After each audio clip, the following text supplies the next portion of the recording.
Në analizën rutin që është bërë në sallat e kirurgjisë dhe në reanimacionin qendror, në fakt nuk ka dalë asnjë lloj mikroorganizmi i çuditshëm, do thoja. Të gjitha ato që janë izoluar janë pjesë e florës normale. Atëherë, në analizat e mikrobiologjike periodike që çdo mujor, që bëhen çdo muaj, ka rezultuar asnjë mikroorganizëm i veçantë.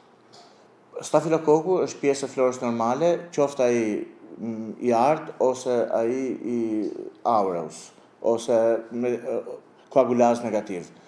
Në qoftë se do bëhesh fjalë për stafilokok që është rezistent ndaj meticillinës, ose që në gjuhën shkencore quhet stafilokok meticillin rezistent, atëherë do ndryshonte puna dhe nëse ai do ishte i pranishëm, do ndigjeshin gjitha protokollet për zhdukjen ose për shënjosjen e këtij infeksioni. Po në rastin konkret nuk ka dalë asnjë stafilokok meticillin rezistent. Stafilokokët që kanë dalë kanë rezultuar pjesë e florës normale, nuk kanë rezultuar rezistent dhe në këto analiza nuk duket asnjë rrezik që këto stafilokok pjesë e florës normale të jenë burim i një infeksioni, mundshëm i një infeksioni spitalor. Edhe analiza që është bërë epidemiologjike e shtameve ka rezultuar që shtamet nuk kanë lidhje me njëri tjetrin dhe nuk janë të modifikuar nga përdorimi i antibiotikëve që zakonisht, domethënë, janë shtamet që shkaktojnë infeksione spitalore.